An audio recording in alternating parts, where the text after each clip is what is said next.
Greetings.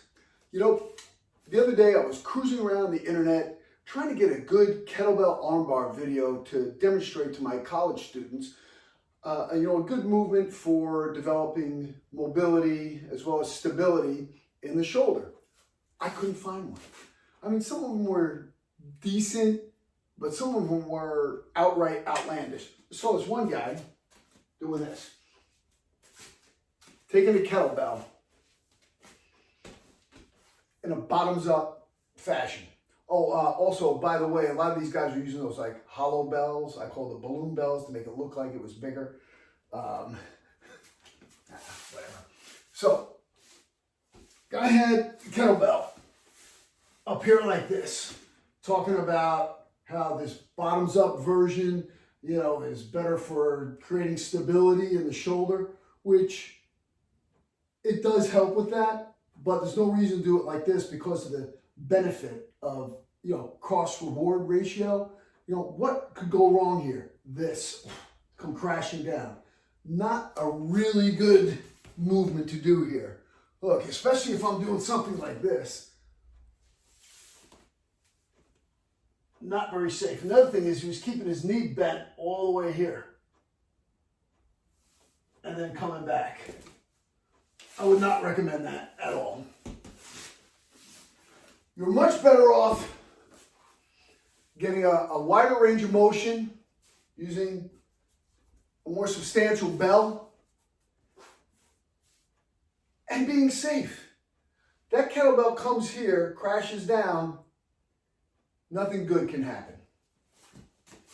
So, get my fetal position.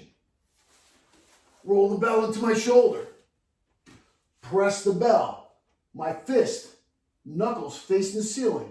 My wrist is locked. My elbow's locked. My shoulder is packed. I take this hand, I put it up as high as I can. And then I bring my leg over. And I rotate the bell. But you see that stays kind of in the same position above my shoulder? And as I come here, I reach this other hand up as high as I can go. My feet are relatively close together, and I'm bringing my hip to the ground as far as I can. And now when I come back, I start with the shoulder. I leave my leg there as long as I can, get a good stretch. That also helps with the hip and the low back. Bring up again. Leg goes first. Keeping the bell directly above. Reach with the hand on the ground and try to get my hip to the floor. Now come back, shoulder goes first, and bring the foot over. Bring it in, and I'll give you the opposite side view. So we're right here. Roll my bell into position. Press. Hand comes up. This leg comes over. See how close it is? And look what I can do with my hip. See how my hip is all the way down onto the floor. This hand is up as high as it can go. My fingers around the bell, knuckles facing the ceiling. I roll back. Roll back. Allow for the stretch to occur in my back as well. Bring the leg up. Rotate, rotate, rotate, rotate, rotate. Pull my hip to the mat. Walk this hand up as high as it can go.